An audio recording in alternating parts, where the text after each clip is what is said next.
sold out today's Modern 10K, 285 players in the room, so we love to see that. A lot of people turning out for Modern, but also a lot of people like to turn out for Legacy too. So if you're one of those people, not a ton of big Legacy events, especially in paper, that is the one for you. But we have our match kicking off here between Zach Allen on Izzet Breach. This is the Fair Breach deck that a lot of people have picked up and advocated for, kind of all good cards. And then we have Jordan Lidsky with, this is not all good card. I'm not quite sure exactly what this is, Mason.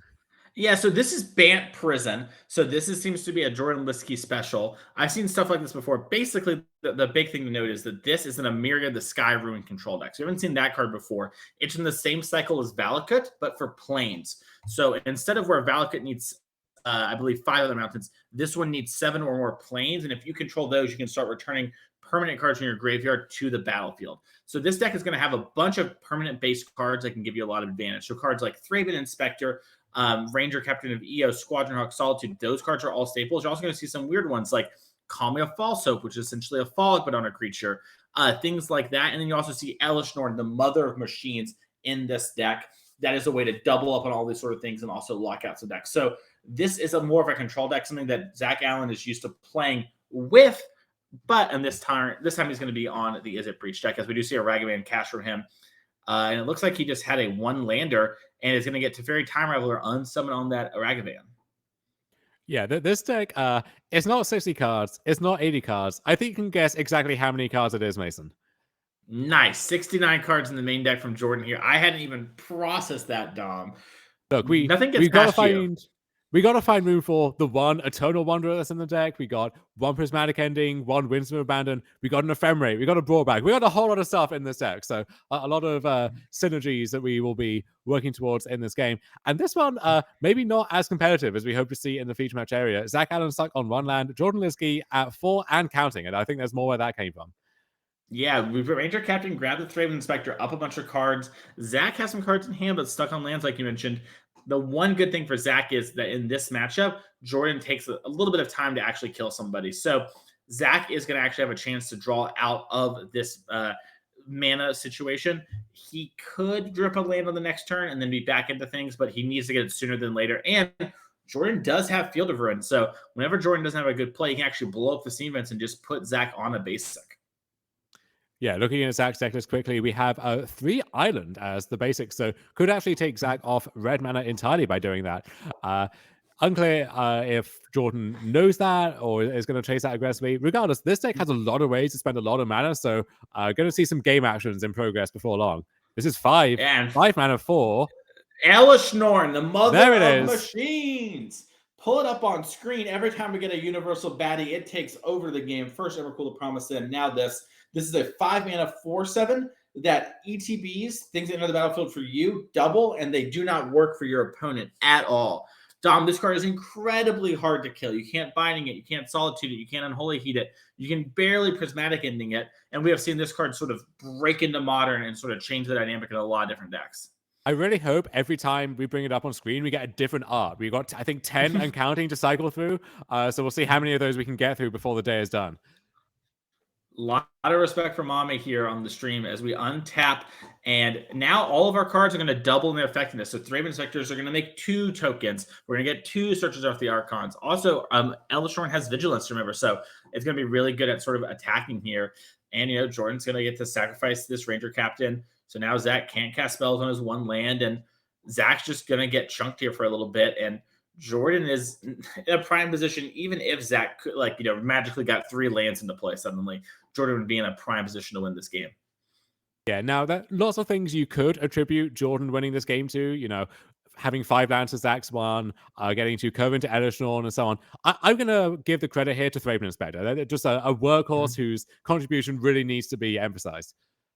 What is Thraben Inspector if not Ancestral Recall? You know, this is another Ranger Captain doubling up on that ETB trigger with Elesh Norn. So we're going to find 2, count it, 2 1-drops from the deck here, and each of those will have their triggers double too, Mason. Yes, and you see Zach. I love the player camps. Zach put his hands behind his head and looked over at the clock, like, "Am I supposed to scoop? What's going on here? What's going on?" As we could find 2 Thraben Inspectors, and each of those make 2 clues. And with that's a whole lot of clues. Oh my goodness. Do you think Zach will get a clue that maybe he is dead in this game, or do you think Zach's just looking to see cards? There's a lot of cards that we could see here. 69 of them, in fact. Mm-hmm. Yeah, and Jordan's really schmoving through his deck here as so many options here. Has a land for turn, gonna thin the deck even more. It's a Hallowed Fountain. We're gonna get even more Thraben Inspectors, more clues. We can crack those clues to draw cards. Zach is probably too far gone now to really catch up in this game. It's important to remember Zach playing Izzet Breach. This is not like the combo deck we saw from Jesse Robkin in round 2. That deck could actually win this game still once Elesh Norn was answered. It can actually just combo through on a very low number of resources. But Zach's deck is much more like a traditional Izzet mid-range deck. And instead of playing a card like Murktide Regent to have a big flyer, you play a lot more cheap, efficient spells and then have the card Underworld Breach to sort of bolt your opponent out in the end game, or refill with Bobble, or just generally maybe cast a couple cards and, have this refuel card. Yeah, Zach, he's not Merc Titty Pilled. He is all in on Underworld Breach instead. Yes, indeed. As we do see Jordan sort of lining up attacks here. And Zach did get the Steam Vents now, so he's down to 10.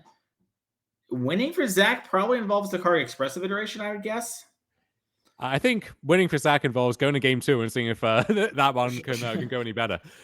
All right. Well, congratulations to Jordan winning that game, but he's still got to win 2 more against Zach, and Zach's not going to always have these one-landers. So we're going to have to see what Zach's deck can do against Jordan Lidsky's pretty unique take on the Emeria, the Sky Ruin control deck. Let's pull up one of these deck lists and go over there, because I imagine we have a lot of cards to talk about for Jordan, so plenty of things to cover in the sideboarding section. First, we're going to look at Zach's sideboard, though. Dom, Zach's got 2 Aether Gust, 2 Flusters, 2 Fable the Mirror Breaker, 2 Engineered Explosive, 2 Dress Down, 2 Unlicensed Hearth, that Giganta we saw, a Braid, and Mystical Dispute. What do you think Zach's going to want to do? The dress downs here look pretty good to me. Maybe the Fables, if you expect these really drawn out games. That I think that's gonna do it. So once we go over to Jordan's deck, I'm excited to see if this one can even fit on the graphic. There's we've got let's see, 15 columns, 16, 17, carry the one. It might be tight here. Let's see. Yeah, it's gonna be tight. Let's check out what Jordan is doing, because Zach does sort of just have a couple cards and hope to get there. Jordan's deck does cut off a little bit, just like the old Yorion days, but that's okay. We know what the sideboard is. We have 2 Sanctifier and Vec, 2 Dress Down, 1 Haywire Mite, 1 Meddling Mage, 1 Burnt Fortune Hunter, 1 Windswept Abandon, 1 Hallowed Moonlight, 1 Lavinia, 1 Drans Magistrate, 1 Seal of Cleansing, 1 Prismatic Ending, 1 Overfar They All Formed, and 1 Eladamri's Call. I'm going to catch my breath while you tell us what we're going to do here. So, Mason, I think what we're going to do here... Yeah, I mean, Dom, you're the modern expert. You do the modern podcast. Don't you know what we're going to have? Okay, all right. Simplifying. Zach is a red deck. Sanctifiers in. Barton Fortender in. Boom. Easy. Eladamri's Call. Find you those cards. Find you 15 different other creatures that are in the deck as well. Seems like an easy call. Not sure why we have 3 calls in the main deck, 1 in the sideboard. Feels like we could go up to 70 cards. Simplify that a bit. Doesn't matter. Not my remit. But we're here. This is what we're working with. Draneth Magistrate. Good against the card Underworld Breach. Not sure if that by itself is enough to justify it. We'll see. Lavinia, kind of same deal. Sure, that's it. Back to you. All right, we'll work together. Yeah, I think Meddling Mage could be a card I could see. This is one of those things too, and this happens a bunch. I play the 4-color control deck a bunch in Modern, have some results with that one, and I always have some weirder cards compared to people. And sometimes I go back and watch the feature match, and they're like, "What's going on here?" Sometimes with these decks, you sort of have plans, and Jordan knows what all these cards are for, right? Jordan knows why we have those cards. We as commentators, we have to sort of figure this out on the fly. I know that Abiding Grace is an all-time banger. We can pull that card maybe up on screen, and that's really good with Burrington Forge Tender. So that's something that we might be seeing as an important aspect of this game. But yeah, I think we're just going to see Jordan try and throw cards at Zach, make sure to keep the life total kind of high, and just try to lock out the card Underworld Breach from bolting him out. And if he does that, he probably has a pretty good game. The only thing his deck doesn't have going for him is just the mana inefficiency compared to Zach Allen's. Yeah, if you know just how many different enchantments Zach has in his deck, so we've got Underworld Breach, Blood Moon, and also the sideboard Fables, at that point, maybe you want both Haywire Mites. Maybe you want the Seal of Cleansing, stuff like that as well. Mm-hmm. Yeah. And also, will Zach bring those cards in? Does Zach even realize it's Emeria the Sky Ruin? I mean, this is the only cards that can be played with that, but Zach might just not be thinking about it, right? Zach might just be like, oh, I got the feature because I'm playing against the cool white deck, And And also, Zach might be a little tilted about the land situation as we get Iconoclast into play. This is a card got a lot of hype when it first came out. Third Path Iconoclast is essentially Young Pyromancer, but it's for any non-creature spell and makes artifact 1/1s instead of red 1/1s. So Bobble is going to trigger this card. Zach's a big fan of this card. Yeah, Bubble can trigger it, Breach will trigger it, and then all the spells you play off your Breach are going to trigger it too. So yeah, the card didn't really deliver on the initial hype, but Zach seems to think this is maybe the home for that to change. But I mean, Mason, if you haven't prepared for the 69 card Bant Emeria Prison matchup, you just haven't done your homework properly. I don't know what to tell you. I mean, that's clearly over on patreon.com/Mason Clark. I obviously have that in my write-ups. Like, I'm prepared. But is that one on the sideboard guide? That one is on the sideboard guide now. I'm typing. I mean, Jordan's 3-0 and he's up again. If Jordan makes a top 8, maybe this is something you actually are going to run into more often. No, it's true. And also, I joke about this deck a little bit because it is funny. Also, I think we broke a sleeve, and that's what's happening right now, Jordan. But I've seen this deck before, believe it or not, Dom. I think some people call it the Hawks deck, colloquially, because you have all these Squadron Hawks and you have a lot of ATB value or whatever. And also calling the deck Hawks is really kind of cute. So this is the thing I've seen, and I have played against something like this before. They had a little bit more creatures than this deck does.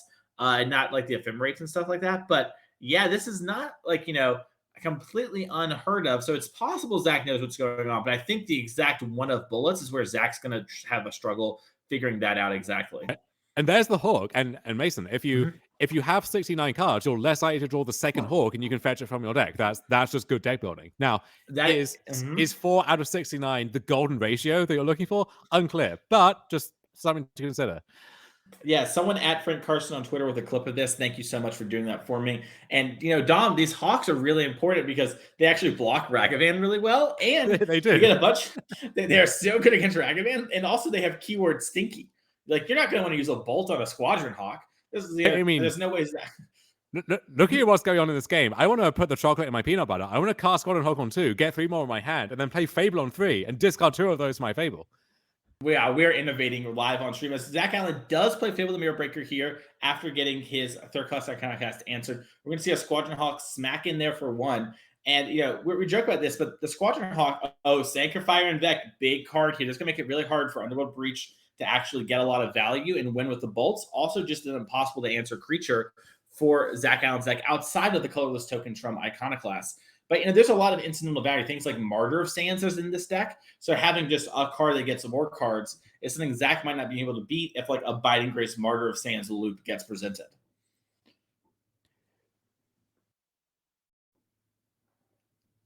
Dom, we see Zach here, tanking on the rummage. You're known to be playing. Let's be honest, Dom. Of the two of us, you're more likely to be Jordan than I am. What sort of gets you in these sort of positions to play these decks? Not to say I couldn't be Jordan, just saying, you're more likely to play Bant Prison than I think I am. How do you sort of end up in making these sort of, meta calls? Not particularly this deck, but sort of these like, shot in the dark sort of, dark horse sections. Because, a lot of players will just tend to play decks like, maybe Zach's where that's sort of dark horsey, but you're playing just so many mana efficient cards. You just got to be wired a certain way. I don't know what to tell you. You got to work yourself into that mindset. I actually have had a run-in with Jordan Lidsky before. He's someone who is well known for these crazy brews, because when I was playing some of my first tournaments here in Canada and the US, I was playing KCI, but kind of an off-the-wall KCI deck with Dr. Foundry Sword of the Meek. And it turns out that one of Jordan's locals was like, oh, did you just copy Jordan's deck? And Jordan was apparently just playing the exact same idea over at his tournaments as well. So someone who has this pedigree for just doing all this off-the-wall stuff knows if anyone's going to be turning up with 69 card Bant Emeria, then Jordan would be high on that list. Yeah, we did see Zach Allen cast an expressive iteration, find a bauble, put a card in hand, no land drop for the turn, as we're going to see Jordan fetch. Dom, this does open up the door to the other thing. So Yorion sort of cracked the seal on like 80 cards is playable. We can do that. 80 cards sort of was subsidized by Yorion being a free card. It sort of worked out. It was the best deck for a while. Since then, though, players have not been willing to go back into the box of 60 and sort of opened up. Do you think that we were wrong on their wisdom for a long time, or has card design just changed, / are we just all lost in the sauce right now? Well, I respect the people who, when Yorion was banned, were thinking, okay, look, I've got this double sleeve 80 card deck, a lot of hassle to figure out what to cut and then shrink it down. I'm going to unsleeve my on. Since then, people have landed somewhere in between 60 and 80, usually on the lower side. I think there is a legitimate case for more than 60 in something like 4-color or a deck like this, in the sense that you're a toolbox deck. Maybe you have cards like Eladamri's Call, Jordan has Ranger-Captain and stuff like that. And so the value of having that crucial one-off, which maybe isn't going to be good all the time, but when it is exactly the thing you want. You can fit more of those if you give yourself more room. That being said, in a deck like 4-color, you want to draw your Renaissance more often, right? You want to draw your Teferi, you want to draw Onmath, you want the cards which you know are good basically all the time. And so at that point, going over 60 is a little harder to justify. That makes sense. As we do see Burning Forge Cinder come to play after an attack for 3 there. Wow, Dom, perfect way to wrap it up right when Jordan was done doing the sort of fiddly stuff. As we do see an Unholy Heat get cast on the Thraben Inspector. Turns out Jordan didn't want to sack the Burning Fortune to save Thraben Inspector. We'll see if it costs him as the game goes on. That card's just solely unkillable for Zach Allen. Who knows what will happen? Zach has flipped the Fable of the Mirrorbreaker now. And that card, if we can untap with it, could lead to some wild stuff happening, maybe with third path Iconoclast. I mean, now I'm thinking, okay, if I turn to Squadron Hawk, I can turn 3 Seasoned Pyromans. I can't get this idea out of my head, Mason. It's taking over. I know. We got to calm down. We'll get a group chat going after this, But yeah, that's a lot of value. And all the deck thinning, too. You can play Mishra's Bauble, and your deck is so slim. Anyways, we're going to cast some card. I'm going to be honest. Oh, it's EE on 2. Okay, the light was sort of throwing me off there. That's the way to answer Sanctifier and Vec. That can answer as many Squadron Hawks as there are. 4+, however many. You're good. Yeah, as we do also see a treasure here made by the Goblin Shaman token there. You might notice that looks like a weirdish Goblin Shaman token. That's because that's our team trial winner from last year, actually, which, the showdown winner today will get a token just like this given out at NRG events and given to you. So someone else is going to join them on a token. And we have to figure out what that token would be, because the Goblin Shaman's taken. Not to say you couldn't do it, but it's always cool to have your own unique token. One of the best feelings in Magic is winning a tournament with your friends as a team. Connor, Theo, and Max, they got to do that. They have that fond memory. They also have that token. But I think secretly, you want an entire token devoted to you, right? You want to be front and center. You want your likeness on that thing. And yeah, if you win one of these showdowns today or any of our 7 slots throughout the year, that can be you. You can get on there too. So I don't know. Maybe Connor can spike one of these things. MVP Player of the Year last time, and get a Connor Mullally token and not a Connor plus Theo plus Max token. We are seeing a Sanctifier and Vet cast there for Jordan after a little bit of tanking. And yeah, I do think Connor got the best end of the deal. His face is so big on it, our Player of the Year. So it does sort of look like a Connor token a lot of times. But Max and Theo are definitely there, and definitely strong players who are happy to have that memory. Zach Allen, not someone, who is unused to these sort of weird situations, has been handling this sort of matchup in stride so far. We've been joking about how bad this is, how many awful cards there are that awful in the sense of Zach can't answer them, not in the sense that they are bad, of course, for Zach here, but he is just sort of plugging away, trying to make his best of this. And this is how you end up in these player championships like Zach Allen was this last year for NRG Champs and for the SCG, going out as their top player in the 2020 season before COVID hit. Yeah, Zach, at that 2019 SCG Players Championship, came oh so close, got through to the top 4, fell at that hurdle, and he really wanted to come back and avenge himself and right that ship. Never got the chance, thanks to COVID. Ground out this entirely new series last year, and I'm sure we'll be having the 2023 NRG Championship squarely in his sights here as well. Yeah, and we are seeing a thing about Jordan's deck. So Jordan passes the turn here, it seems like. End of turn, we're going to activate Fable of the Mirrorbreaker, make a token copy, I believe, of the Goblin Shaman token. That we can maybe get some more treasures. But the other thing we're seeing here is Jordan's deck is really powerful when it sort of chugs, right? And when it's able to cast and deploy its cards. However, this deck is really mana hungry, like you mentioned in game 1, Dom. And we're stuck on 3 lands right now. We can only really do one thing at a time. It looks like Jordan's going to take the moment of Zach tapping out to cast his Eladamri's Call and try and find the perfect card to answer the situation in hand. There's Solitude. Okay, so looking at a 2-for-1 of sorts, although if Jordan's not making land drops, he's probably got a bunch of spells in hand that he can't cast yet. So we'll happily pitch one of those to deal with this situation. Yeah, I wonder if Jordan has maybe he has one Ephemerate in his deck and one brought back. So I wonder if he has Ephemerate here to sort of answer everything. Wow, Zach knocking Jordan's deck over. However many cards are left in it at this point. Yes. Yeah, cards. Dom, have you started asking people in paper cards in deck? I haven't. I have when I've registered 61 myself, got some weird looks sometimes where they, if they pile stuff on my deck and then they pause and they think, did I miscount somewhere? And I have to be like, no, that's just me. That's just a me thing. Don't you worry, you're good. Yeah. I was shuffling what seemed to be a 4-color mirror the other day at an event, and I was like, cards in deck, and they go 65. Oh yeah, I mean, if it's a 4-color mirror, all bets are off, Yeah. But there is the one Ephemerate that you mentioned. So Solitude teaming up with Ephemerate, as it has so often in the past. So we have Solitude now, and the Solitude is protected by the Belgian Force Tender. So an Unholy Heat or a Lightning Bolt not going to catch any strays there.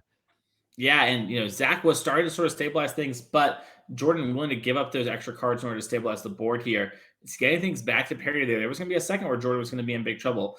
Zach does have a lot of mana, though. Does have to fight through the Sanctifier Invect if he's going to want to, use something like Breach. But he can also just, Breach for another E on 2 and sort of be in a very similar position to before.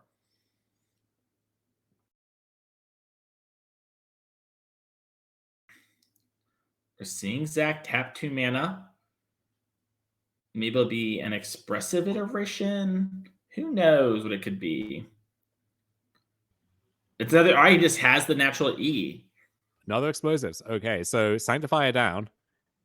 Happy to spend 4 mana on that trade. But now, kind of hard to make inroads on this board, right? We've got Belgian Force Tender just going to tender the free block there, and then Solitude just kind of chilling, hoping to maybe attack, regain some of that lost life. Yeah, and the Solitude's also going to ephemerate and answer the Goblin token probably. Jordan's under some amount of pressure before there, but with the token gone, doesn't have to worry about anything. So I'm really curious to see sort of how Jordan approaches these next couple of turns, and Zach as well, because so Zach has the Lightning Bolt here. They're going to pop the Burning Forge Tender. Now that the ephemerate's going to resolve, we're going to go to the token. Zach's going to go back to 19. Zach needs to sort of use, I think, Breach plus Lightning Bolt if he's going to win, but he hasn't been able to build his graveyard because of Sanctifier Invect. And so now he's sort of in this very awkward position of how am I going to actually close the game out, because it's getting further and further out of hand from Jordan here. Yeah, Ranger-Captain, a really nice follow-up for Jordan as well. Fetching, of course, who else? Thraben Inspector. Just adding some material to the board. And then the Ranger-Captain itself, one of the hyped cards from the first Modern Horizons. Haven't seen it too much recently, but against specifically the card Underworld Breach, or really any spell-heavy controller combat deck, that card can do some really good work. Yeah, and we do see Zach Allen here play third pass Iconoclast and then cast Expressive Iteration. Going to get the token here. Jordan's not going to sacrifice the Ranger Captain right now. Like you mentioned, sort of has bigger dreams of that, sort of checking Underworld Breach is fine with Zach drawing a couple of cards. And that's the thing you have to remember, right, Dom, when you're playing these control decks is you can afford to let your opponent draw some cards. You don't have to answer everything. You need to answer the things that matter.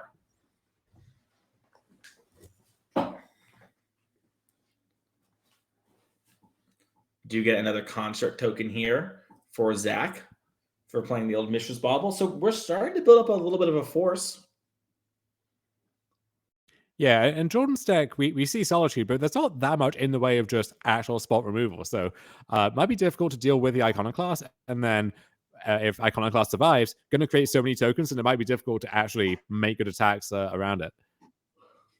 Yep. We also see that we're having 2 piles of tokens right now. That's probably to help differentiate on the following turns which ones are attacking, which ones aren't. So there are 3 tokens right now. That isn't a token with a +2/+2 counters on it. As Jordan does draw for turn, finds the 5th land, and cards like, Elesh Norn can be pretty big to play here. Also, double spelling sort of unlocks Sarah's Paragons at his availability. Jordan has a lot of different powerful cards available to him now.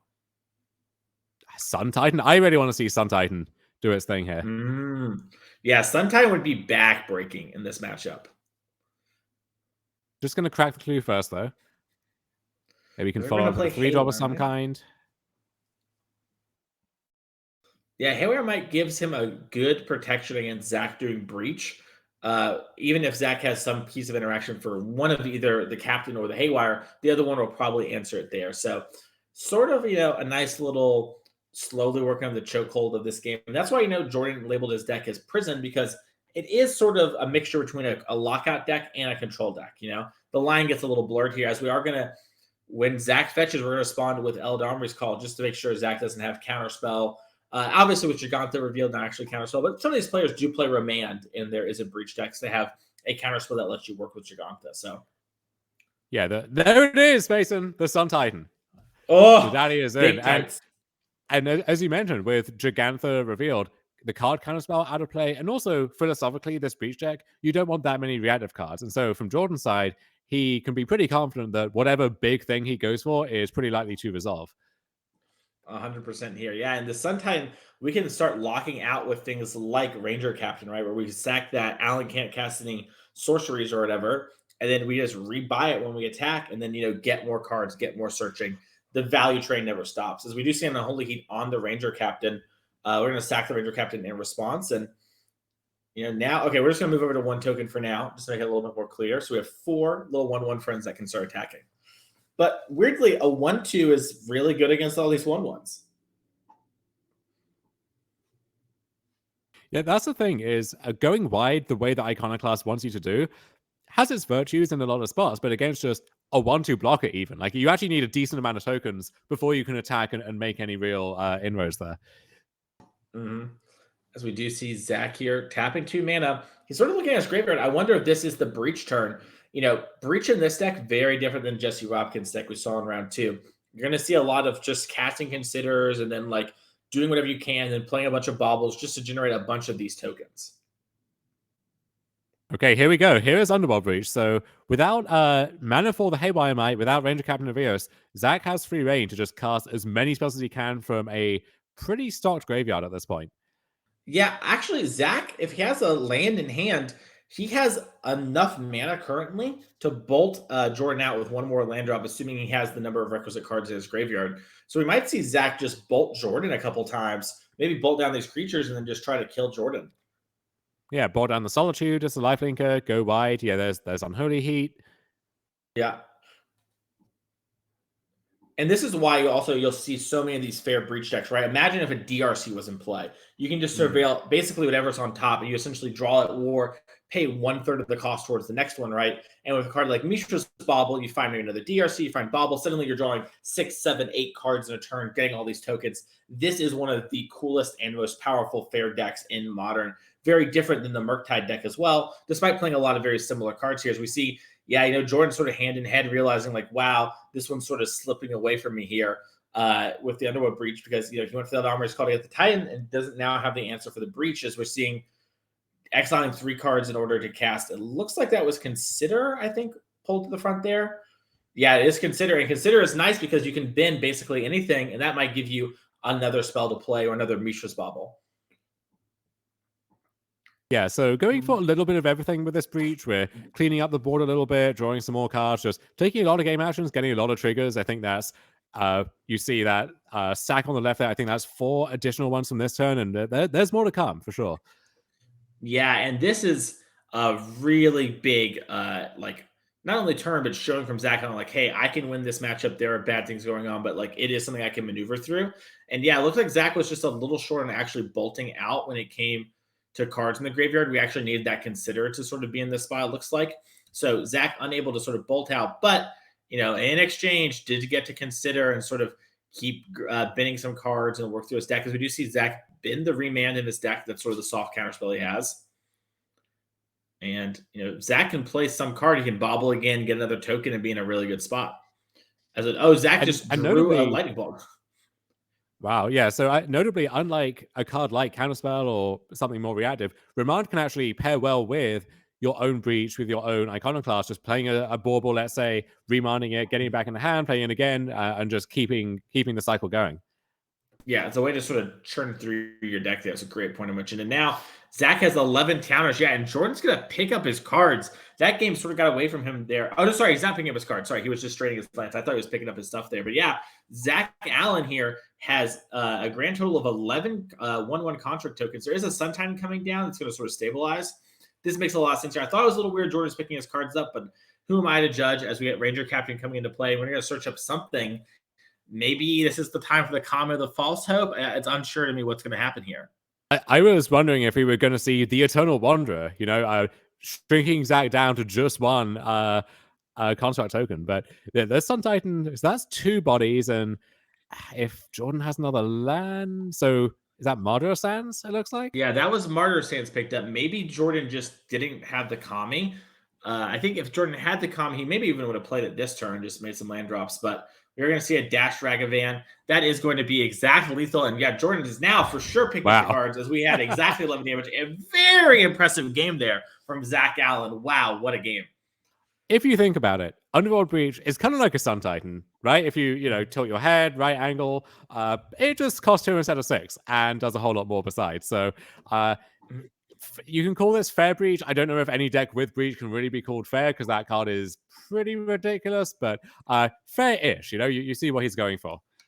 Yeah, it's important to remember Underworld Breach is in the same set as Uro, Titan of Nature's Wrath, and cards like that. There's a couple of really messed up cards in that set, and the Breach card has survived so far in the modern format, but I'm curious to see sort of how this card airs with time. As players get better and better at building these fair decks, I've worried that, eventually maybe every DRC Bobble deck just plays one Breach because you have access to, that sort of absurd draw, right? And that's what you just get to do. And so far, we haven't seen that happen with Murktide, but who's to say that there won't be another card that comes out that changes that dynamic, or that we're just wrong, So often in Magic, decks are around that just don't get made, right? Like Death Shadow, the deck that was one of the best decks in Modern for a while, just was all in Modern for a year before players realized it. Same with KCI, about a year and a half, where it was just in the format and players didn't realize. So it's really interesting to see sort of the history of Modern and the history of Magic when it comes to that.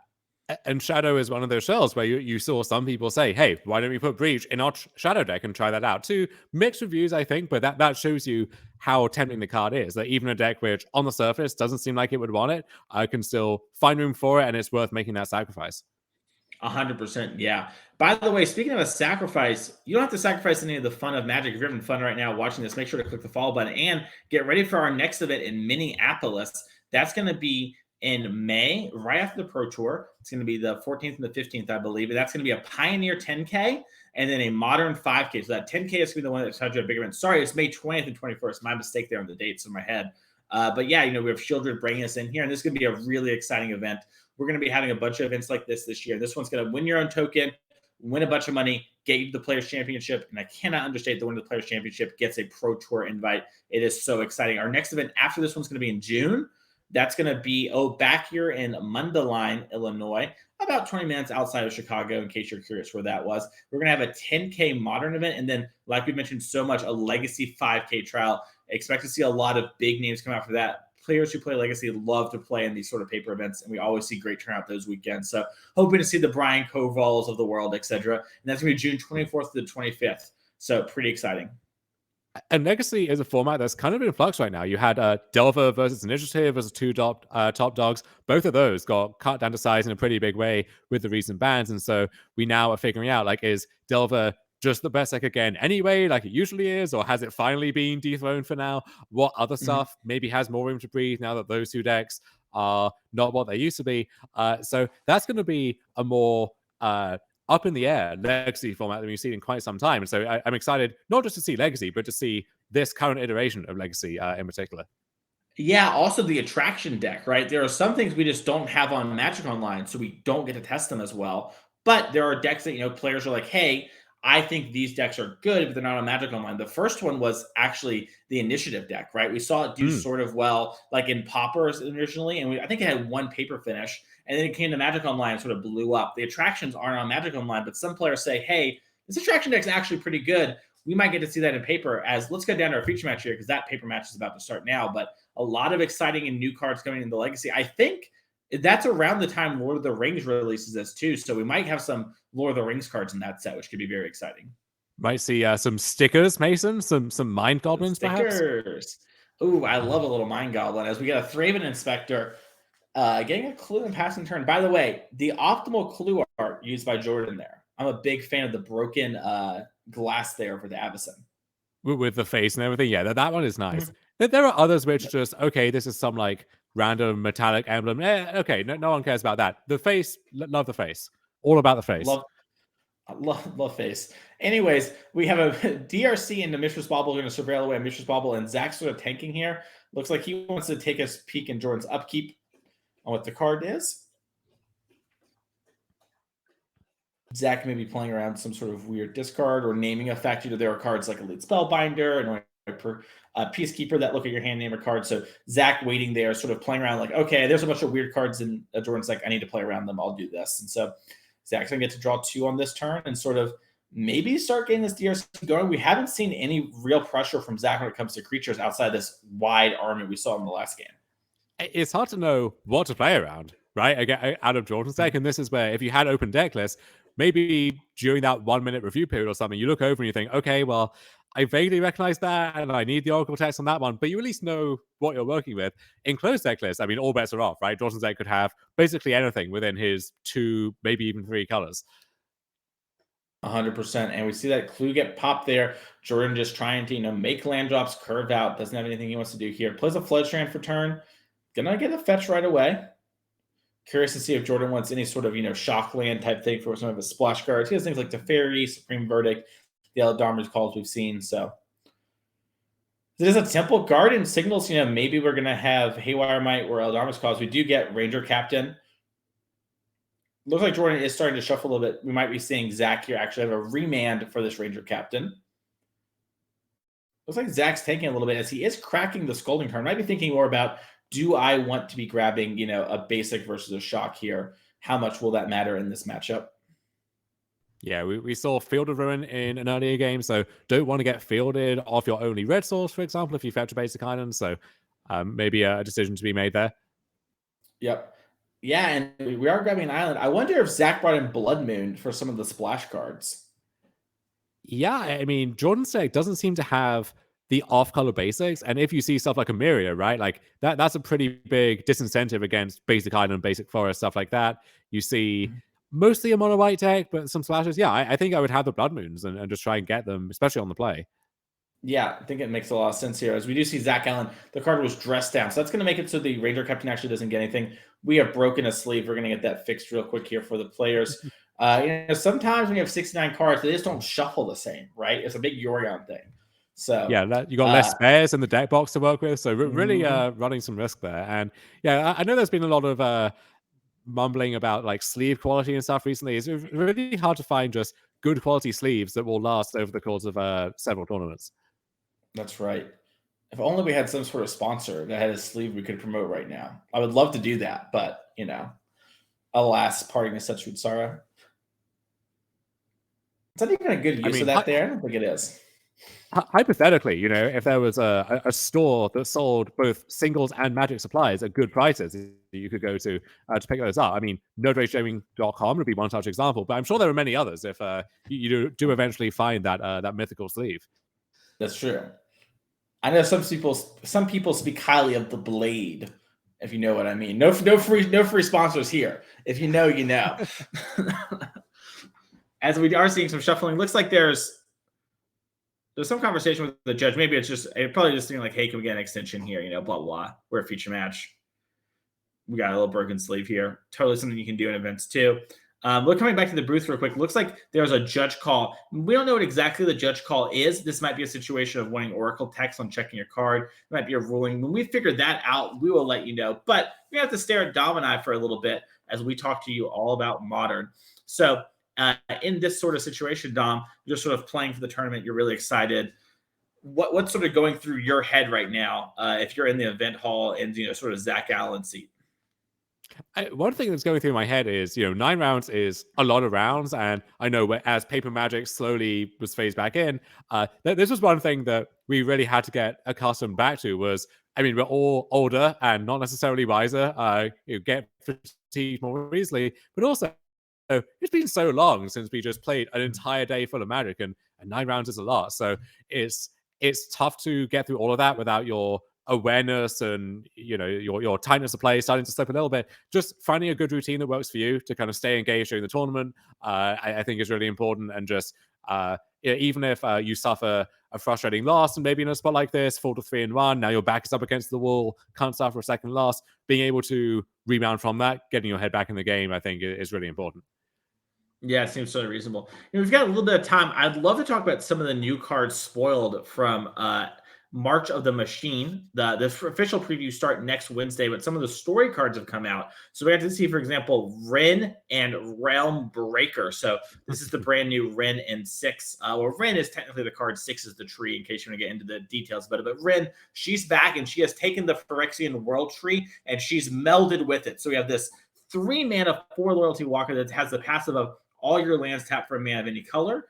She has a +1 of untapped target land. That land gets vigilance and hexproof and haste. It can attack as a 3/3. You -2 to mill 3 cards and put a permanent from there into your hand. And then -7, you can play lands and cast permanents from your graveyard with her. What do you think of this card, Dom, and sort of all the formats? What is your sort of thoughts about this one? It's a really eye-catching card. A lot to it gets the gears going, right? There's a lot to think about. I think that in Modern, staying on the format for today, I think it's pretty unlikely to break through there. 3 mana's a lot. Doesn't defend itself, even though it does have a pretty high loyalty if you take it up. And then the minus ability, it's tough to know, okay, exactly where you're meant to put that. I think for standard, maybe there's some chance enabling some kind of 5-color strategy there. And then I think Pioneer might be the sweet spot in terms of, okay, well, you pair this with like Jeskai Tendency. I saw some people excited about, right? Where your land tap for everything, and you can animate a land, and then that sets it up nicely. Or the minus ability can like dig for a tendency or stuff like that. So I think there are a lot of plausible homes for it, but there's no one single home where I think, okay, yeah, that's an absolute shoe-in. Yeah, I sort of feel a similar way. There's anything clear to me. Maybe she can open up some sort of like Jund style deck, right? We've seen cards like Bone Crusher Giant that are both removal spells and permanents. As Modern Design, sort of staples 2 cards together more and more. We might see that happen. So that's really exciting to see here from Ren and Realm Breaker. I'm excited to see sort of how this card plays out and how it sort of breaks into all the different formats. The other one is Elspeth Archangel, if we can get that one up on the screen here. This is a new 4-mana walker. Elspeth's back. Spoiler, she's an angel. If you were reading the New Capenna lore, you knew it. And this Elspeth, you can tick up to make a 1/1 warrior creature. You can then -2 in order to put 2 +1/+1 counters on a thing, and then I believe it gains flying. And becomes an angel addition, which is a nice little bonus text. Might have some synergies there. But then, Dom, the -6 is what gets a lot of players excited. You return all non-land permanent cards from your graveyard with mana value 3 or less to the battlefield. So before I throw it to you, Dom, all I'm saying is Eggs Planeswalker. We have KCI. This is our new Second Sunrise. It brings everything back. Can I do it? Is it doable? What's going on here? I'm a big fan of Second Sunrise. It was gone too soon, framed for crimes it didn't commit, but not sure this is the second coming of that card. Sadly, this is not the second Sunrise. Gonna have to wait for that. Kind of an interesting card. Like it echoes, of course, of the original Elspeth back in Alara Block 15 years ago now, in case you didn't feel old already. And that card was phenomenal in its time. Unclear how well it aged necessarily. There are so many planeswalkers these days, so much competition, even within this card's niche. Not sure if it's going to break through. Like, are you going to play this over the Wandering Emperor, for example, in your standard deck that wants a planeswalker? Tough to say. So I probably not going to see too much play. Nice option to have, but yeah, I don't think this is the automatic thing it would have been 5, 10, 15 years ago. Yeah, 5, 10, 15 years ago, this is the best planeswalker of all time. Really unbeatable. These days, just sort of a solid thing. I will say, though, you got Vorinclex, you got this, or any doubling season type effect, you're doing something. There's something brewski going on. Mason, that is, if you're at the command zone at the next NRG event, I fully support you going down that rabbit hole.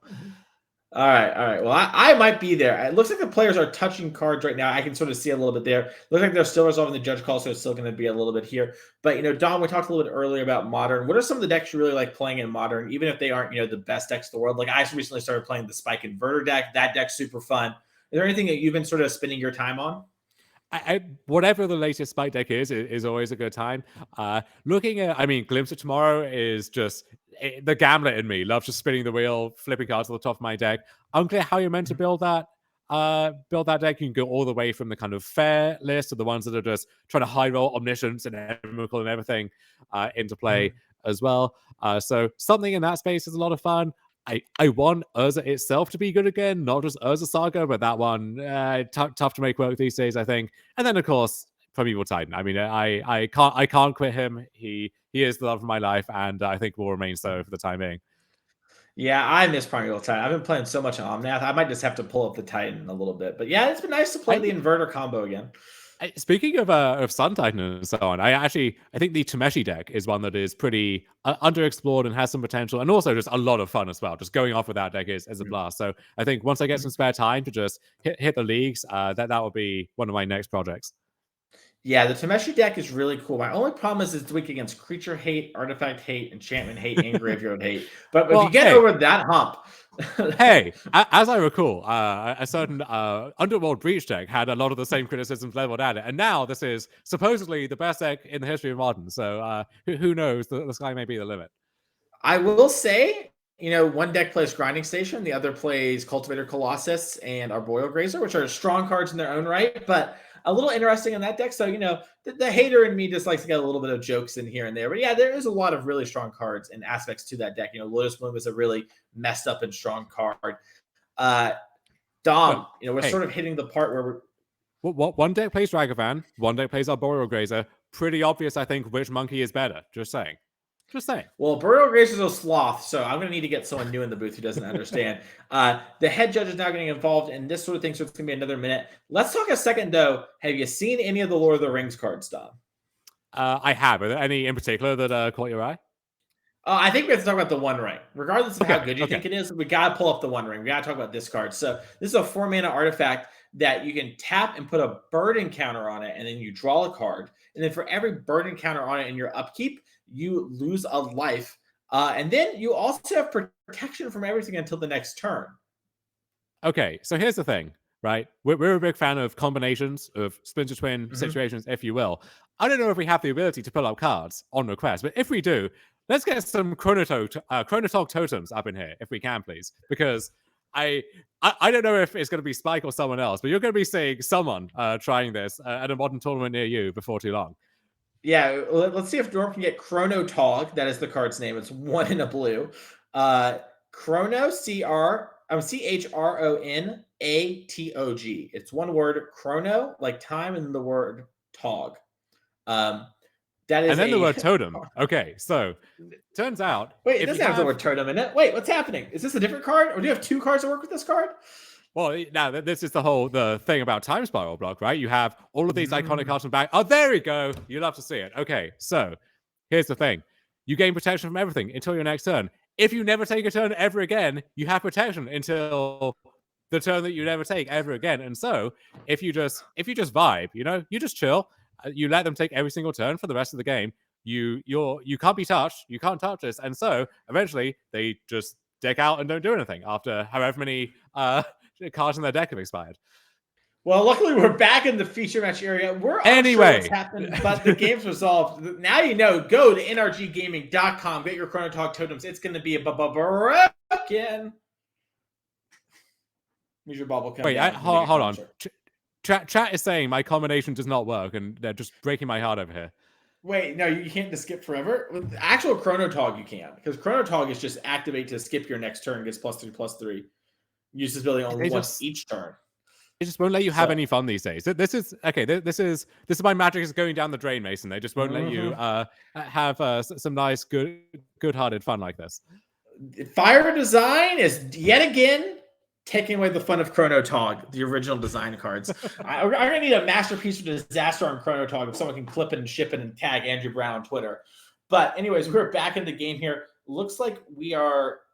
Just resolve the bobble. Check the top card here. These players are going to have an extension. That was a little bit of a lengthy judge call there as a Field of Ruin comes down for Jordan. We have hit that all-important 5-mana. Mommy's online with Elesh Norn. We also have double spelling available to us, but it looks like you're just passing the turn. Could this be like a Solitude or something? Maybe. This might be the classic pass the turn, rest my hand on my fist, not even touch my cards, go. Nothing going on over here. Don't ask any questions. Yeah, as we do see, looks like Zach is resolving a expressive iteration. Got DRC Bobble and some unknown in the hand. I can't get a view on it, but for sure going to at least get the Bobble. Looks like we hit a Steam Vents there as the card. That's going to be really great for allowing Zach to sort of build up mana. And that's the cool thing about this Breach deck, right? Dom is it plays all these hyper efficient cards. It actually wants to hit its land drops. So hitting the land drops due to a card like Underworld Breach actually isn't the end of the world, like it might be for a deck like Murktide. Yeah, Zach doing a lot of stuff. It's unclear what this is working towards at this point. Yeah, it looks. I mean, I was talking to Zach at the last event we were both at together, and Zach was talking about how so often I just sort of chip shot them and then I just bolt them a bunch, and so it looks like the Solitude's going to prevent this DRC from chip shotting him. But Zach is very close to actually having just a bunch of lethal bolts if he can find the card Underworld Breach. Yeah, and Solitude lines up really well against the card Remand, where if you pay 5 to cast it, they remand it. Okay, well, you lost that mana, but you can probably just pitch cast it again in an emergency and get the effect regardless. It's like Zach is drawn from the bauble. I hate bauble, by the way. I'm just going to take a second. We're not going to talk about it. I hate bauble. I think the novelty on that one has worn off at this point. Yeah. That's so true. As we do see a commanding attack here. Looks like we were maybe throwing some tokens in the front of Solitude there. Like, excuse me, you're going to trip shot me? Excuse you, I'm going to trip shot you. Like, that Thraben Inspector is being sent. Yeah, Zach going to fall down to 17. Jordan up to 13 off the lifelink. And now Jordan, knows Reman's a card. And when having these bigger spells, that could be a card that sort of, gets him there. But it looks like he's going to Field of Ruin the Steam Vents. Zach Allen, I believe, has 3 islands, like we said earlier. So he will be able to actually do something. It looks like Zach is floating a mana in response.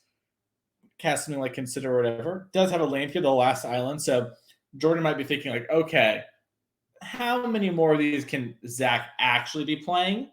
And the next Field of Ruin will, as we know, be starting blowing up lands permanently and not just turning off the red source of them, which is a big part, right? Like the red source is what allows Zach to actually bolt out with the Breach plus Bolt combo.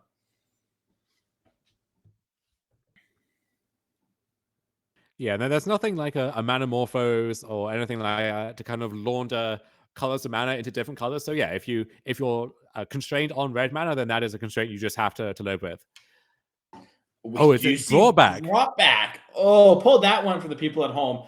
You can return 2 per a spell standard counter. All right, brought back would have brought back 2 things that left the battlefield this turn. Yeah, boo. Everyone hated it. And we would have got the Solitude and the Field of Ruin back, and we would have seen there. Now, this is a Mistveil Plains. That is one we should probably pull up on screen. This is part of how the Squadron Hawks can go forever. Mistveil Plains enters the battlefield tapped and as a Plains, and you can spend 1 and tap it to put target card from your graveyard on the bottom of your library. That means our sort of tutor target cards we can search for again and again and again, and we will never deck with this card in play. So pretty interesting land that these sort of mono white control decks get access to. Yeah, it's a plane, so it counts towards your Emeria. You can fetch it up with any of your fetch lands or Timeless Dragon or what have you. The searches for planes. So a nice little tool to have in the holster there. I'm surprised there's no Timeless Dragon in Jordan's deck now that you mention it. It isn't here. But we could add some, go up to 72, 73 cards. Well, it adds it's like a land too, so it sort of vibes in between, Look at Zach Allen. Zach got a Squadron Hawk into play via a Ragavan. Zach chose not to search his deck for Squadron Hawks, though. Sort of a little bit of an awkward decision on his part. Feels like a punt. He's going to put in his deck. He might as well do it.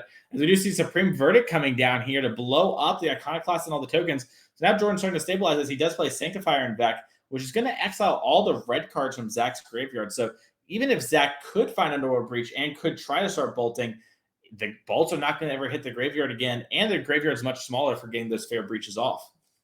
Yeah, the Underworld Breach, so if we have enough left in the tank, we could get back the Dress Down, and then if we can find the bolt, then we can start casting the bolt over and over again. So there are ways to deal with it, but got to jump through a few hoops.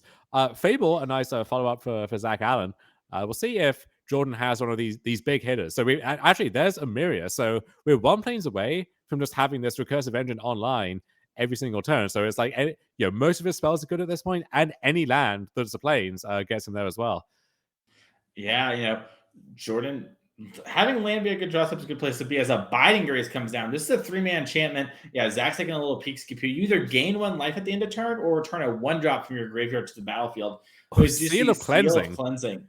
Wow. Oh, you can sacrifice, Binding Grace here. This is going to buy back things like our, Borrington Fortune, etc. And this, the seal here, you can sacrifice to destroy an artifact or enchantment. we're going to see Jordan take a peek ski-poo here. Does he want to blow up this Veil of the Mirror Breaker, or does he want to save this for Underworld Breach? Pretty tough choice here. As Zach might be having a little extra land stuck in hand again to turn those off with Fable could be nice. Jordan checking the exile zone, making sure everything's good there. I wonder what the Grace is intending to get back here. Maybe we know there's a Thraben Inspector down in there somewhere, but not sure if there's anything that can aim any higher than that. Yeah, I don't think so either. I think honestly, just gaining a life wouldn't be the worst here. Yeah, I mean, get yourself out of double bolt range. It sounds just fine to me.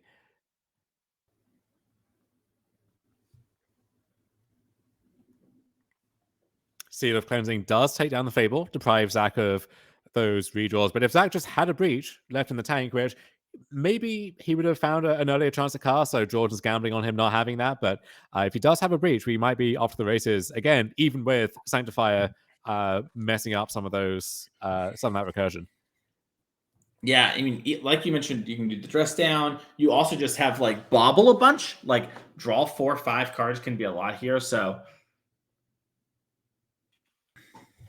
it looks like Thraben Inspector did come back, but not with a clue that's visible at least to accompany it. Or it was immediately cracked, excuse me. There we go. So Emeria now, Plains count, Plains check. So we have, there's a fetch land there, there's 3 lands over there, 3 lands over here. So Emeria will be online. We just need to get through the turn, and the Sky Ruin will be taking over this game. Yeah, as we do see, a chip-in shot here for 1. We are getting sort of late in the round, but a reminder to the players, do you have about a 6-minute extension from earlier? So there's plenty of time left in this game here. So no players are having to, rush too much. Still some time to take their plays. Zach takes a little draw step for turn. And yeah, I see Jordan gain the life, sort of out of bolt range. I wonder if Jordan will even, go for the crack now, because it seems like the only way he could lose is some, lightning bolt shenanigans happening.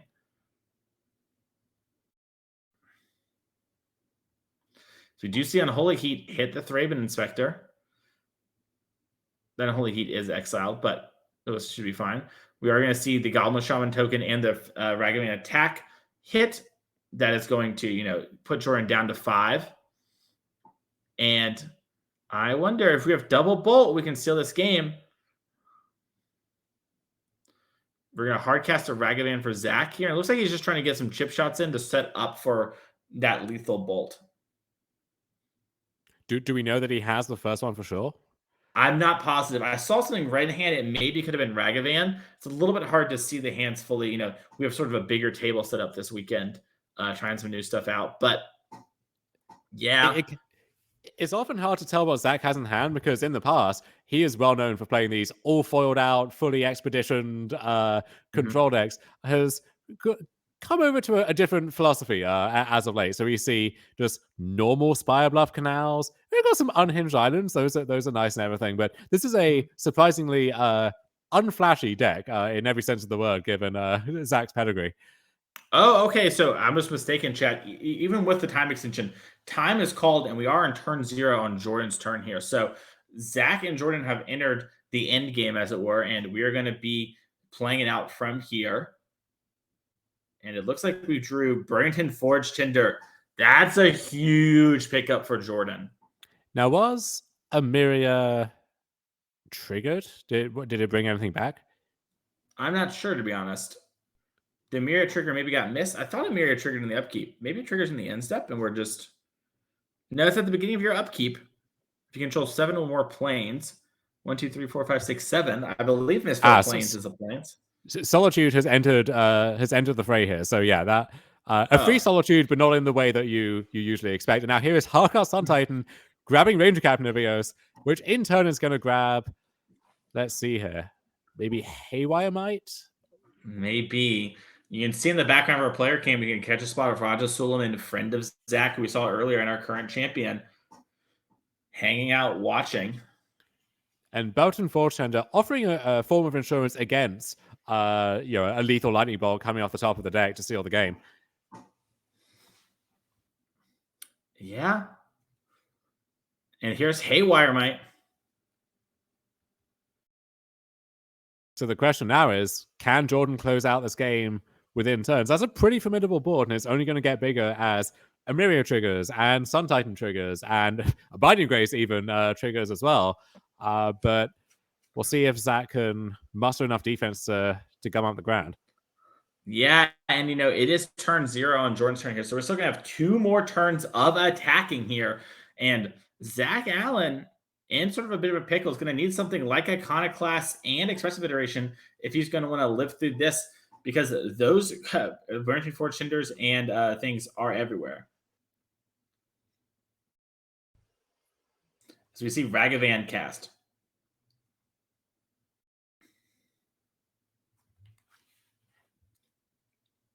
And, Ragavan's pretty strong. Some would say one of the strongest cards in modern Dom, but it is nothing compared to the all-powerful Emeria the Sky Rune.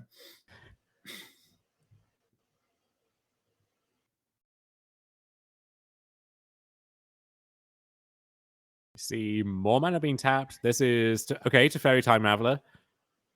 Getting a blocker out of the way. Yeah, and forever doing some quick math. So if Ragavan can jump in front of Sun Titan, that's still an awful lot. I don't know if it's lethal quite yet, but it certainly will be within a turn. And Jordan will get turn 4. Yeah, he's gonna have one more turn. Sorry. Remember, the Sun Titan does have vigilance, so in attacking, we see it get back the Squadron Hawk here. The Squadron Hawks are going into hand. Zach Allen, hands in his head. His head in his hands. Maybe even is a better way to say it. Who knows, though? Probably up to debate, to be honest.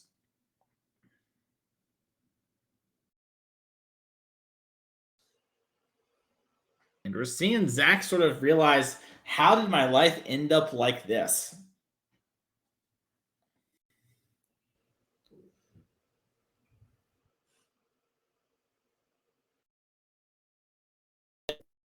I believe this guy, Zach's down to 3. I was going to say it had to be a lowish number. Imagine stepping away for a second, then coming back to just this board state and trying to pass exactly what's going on here. I cannot imagine. I'm trying to figure out. So Jordan gained 3 from the Solitude, goes to 5, goes to 6 off the Emeria, also the Grace. Then, any upkeep that gets popped, so you can't cast any spells. Then if you try to cast a bolt, Haywire Mite can blow up, right? Oh, you can't target your own stuff. Okay, so you have that going for you. But you still need 3 bolts and a Burning Forge Cinders in the way. So, it looks like Zach is going to cast Thought Scour and see what happens in his opponent's upkeep here with it. Probably in response to the Mirror of the Sky Rune trigger. Maybe Zach can find Cyclonic Rift. And doesn't. It's going to go to Jordan Lidsky here. A crazy round number 4 here at the NRG Series in Chicago, Illinois. But what a round that was. That was a crazy, crazy, crazy, crazy one. I've not seen many rounds like that. And so, if you want to keep seeing more Magic like that, click that follow button right now. That way you don't miss any more of this. We have all our VODs also uploaded to YouTube. You're going to go back and watch that wild one. That was one of the ones of all time. It sure was. And if you want to see Magic that is not like that in the slightest, also hit the follow button. Stick around. We're going to have some matches, with some more mainstream decks that might end a little faster as well. So, going to try and give you a little bit of everything.